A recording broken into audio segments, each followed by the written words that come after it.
Halo, assalamualaikum warahmatullahi wabarakatuh. Sekarang Sabtu, jam 11 gue bikin video dari pagi. Gue belum kelar ini. Ini lagi ada trouble di farm atas. Kondisi udah hampir penuh ini. Ini deretan FCCP, HM Koi. Ini trouble, ada yang terkena jamur. Dan ini deretan sini ujung bawah sama atas bawah, pojokan sana juga ada yang indikasinya udah terkena jamur.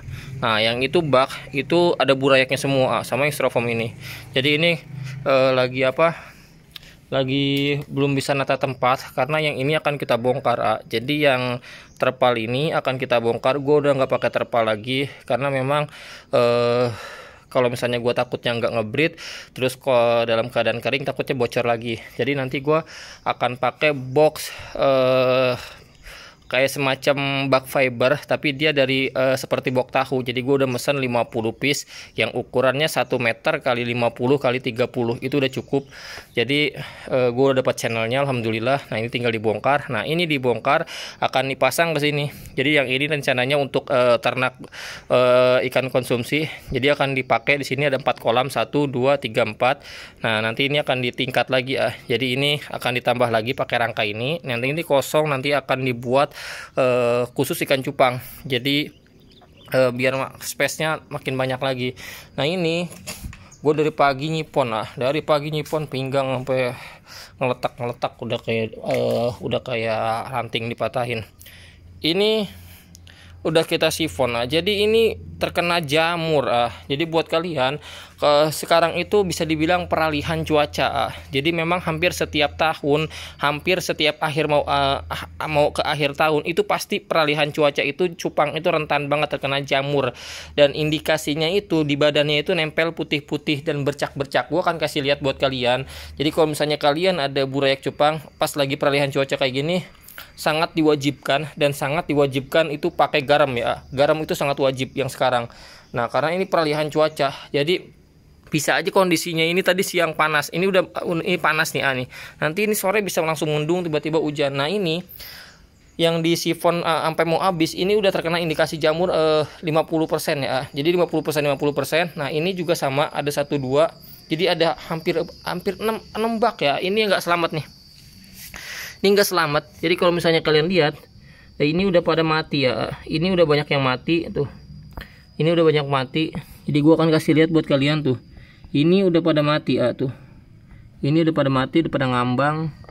Ini terkena jamur. Nah, indikasinya jamur itu kayak gimana? Pengen lihat. Di badannya itu putih-putih bercak. Jadi gua akan ngezoom ikan ini.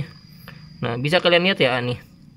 Nah, di badannya itu nempel putih-putih. Ini tuh jamur. Nah, ini yang menyebabkan ikan itu bisa menyebabkan kematian massal. Kalau misalnya ini kena sampingnya, ini bakal nyebar. Jadi jamur ini penyakit yang menular sebenarnya. Karena kalau misalnya dia udah parah seperti ini udah nggak bisa diselamatin.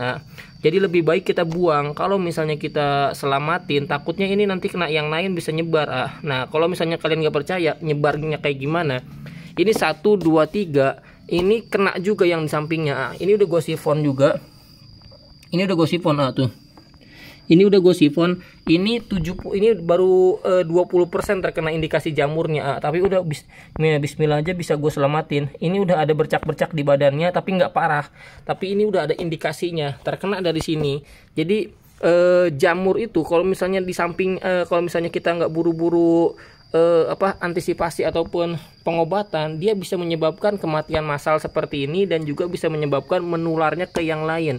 Makanya penting banget. Kenapa? Karena gue mau pakai bak dan juga pakai bak fiber itu karena kenapa? Karena kalau misalnya satu tempat satu indukan, kalau misalnya dia kena penyakit satu, dia nggak nular ke yang lain. Kalau misalnya pakai bak, kalau pakai terpal seperti ini kan 2 induk jadi 1.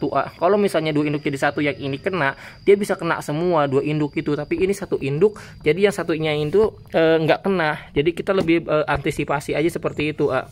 Nah, ini 1 udah nggak bisa diselamatin. Yang ini sama. Nah, ini pengobatannya kayak gimana? Pengobatannya ini gue pakai garam. Jadi ini tadi udah kita kasih garam tadi sebelum kita sifon ini udah gue kasih garam semua, takarannya itu 1 genggam. Terus gue kasih obat ini Infrolog ya. Ini sebenarnya ini obat untuk ikan konsumsi, yaitu ikan untuk nila dan juga tabak udang segala macam. Kenapa gue pakai ini? Karena ini yang gue pakai untuk ternak nila ya, yang di depan itu. Nah ini gue pakai di cupang. Kenapa? Karena ini obat keras. Jadi ini obat keras, sangat keras ya. Kenapa bisa dibilang keras?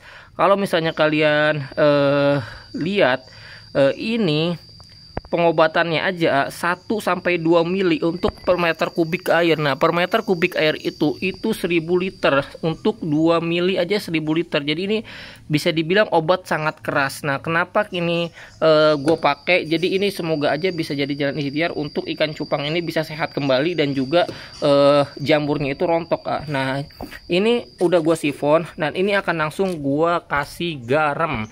Jadi ini benar-benar udah gue kasih garam. Tadi sebelum disifon ini udah kita kasih garam, dan ini setelah disifon kita kasih garam lagi, karena tadi otomatis kan garamnya itu udah kita sedot lagi, udah kita buang. Jadi kita penambahan garamnya itu untuk pencegahan lagi. Jadi pengobatannya itu kita double, jadi garamnya itu kita agak banyak. Nah kita kasih garam lagi. Kenapa seperti ini? Karena kalau misalnya kita nggak kasih garam setelah kita sifon, ini bisa juga untuk ikan itu biar nggak stres ya. Jadi garam itu bisa untuk obat ikan nggak stres, karena di ikan nila juga kalau misalnya garam itu sangat bermanfaat banget ya. Nah ini yang airnya udah sedikit-sedikit, kita wajib dikasih garam lagi ya. Karena kalau misalnya nggak dikasih garam, ikan bisa mati massal ini. Jadi ini total hampir ada 8 lubuk sekarang ya. Udah 8 lubuk yang ada di 80 lubuk ini ya. Total 80 lubuk yang di sini ini gue pegang sendiri, dan ini bener-bener nguras tenaga. Ini gue lagi ngebreed lagi HM Galaxy 10 pasang. Jadi kalau misalnya ini turun lagi, ini udah ada 90 lubuk, dan September ini gue targetin udah 100 lubuk atau 100 lubukan di sini full. Nah ini kalau misalnya 100 lubuk, kita harus benar-benar ngontrol satu persatu ikan seperti ini ya. Jadi buat kalian kalau misalnya peralihan cuaca seperti ini, sangat dianjurkan wajib pakai garam seperti ini. Kalau misalnya kalian mau pakai bleed it yang obat biru itu juga bisa, cuman gue lebih sekarang lebih pakai yang ini, karena ini di nila itu kemarin bagus, jadi gue aplikasikan sekarang itu ke cupang. Jadi di nila cakep, sekarang kita aplikasikan ke ikan cupang, tapi takarannya itu jangan sampai berlebihan dosisnya, karena ini obat keras. Jadi diperhatikan juga untuk takarannya ya. Nah ini nggak bisa selamat, kita akan buang daripada nanti ini menyebar ke yang lain. Nah ini yang indikasinya udah 20% 30%, kita surutin airnya, kita kasih garam, kita kasih yang obat ini. Takarannya itu 2 mili untuk 1000 liter. Kalau gua 1000 liter 1000 mili ya, 1000 mili gue pakai takarannya itu 1000 mili air atau 1 liter air, takarannya 2 mili atau 5 mili nggak masalah. Kita kasih airnya itu diaduk, terus kita bagi ke bak, berapa bak ini kita bagi-bagi, jadi biar kebagian semua, dan berharap jamurnya itu rontok, jadi obatnya itu bekerja. Nanti setelah itu kita sifon lagi jangan lupa setelah dikasih obat ini langsung kita sifon lagi airnya, turutin lagi. Nanti kalau misalnya udah turutin kasih garam, kita tambahin lagi airnya pakai air rendapan ya. Kalau misalnya air kalian kurang bagus, nah kalau misalnya airnya bagus nggak masalah, air baru, jangan lupa kasih garam lagi. Pokoknya buat kalian safety lah, karena sekarang udah masuk ke peralihan cuaca. Jadi peralihan cuaca itu sangat berpengaruh juga untuk burayak yang kondisinya itu 1 bulan ke bawah. Nah ini kondisinya masih umur 3 minggu juga, jadi resikonya itu lebih riskan ya. Jadi zona merah banget. Jadi buat kalian jangan sampai burayak kalian terkena penyakit massal atau kematian massal, karena tahun-tahun sebelumnya gue juga pernah ngalamin kematian massal setiap akhir tahun. Jadi udah resikonya seperti itu. Jadi buat kalian tetap semangat, jangan lupa ikan cupang kalian rawat, dan jangan lupa untuk terus dikontrol biar bisa menghasilkan kelak panennya itu bisa sesuai dengan kalian dan juga sesuai harapan kita ya. Nah ini juga alhamdulillah 10 pasang lagi kawin, semoga bisa berjalan lancar. Terus ini juga banyak banget alhamdulillah yang udah kita sifon. Ini belum selesai kita sifon baru atasnya, dasarnya, bawahnya belum. Ini yang udah 2 minggu ya. Nah ini yang udah 2 minggu tuh, Ini alhamdulillah banyak anakannya. Ini 2 minggu udah kita sifon, udah bersih tuh. Tinggal bawahnya aja belum. Gue lagi nggak bisa ngangkat karena sakit pinggang. Nah ini sana juga full, itu juga styrofoam banyak. Nah ini juga nanti akan kita maksimalkan lagi tempatnya. Jadi buat kalian terima kasih banyak yang udah nonton, jangan lupa subscribe. Terima kasih banyak, mohon doanya biar lancar dan juga ikan-ikan ini bisa selamat ya. Wassalamualaikum warahmatullahi wabarakatuh.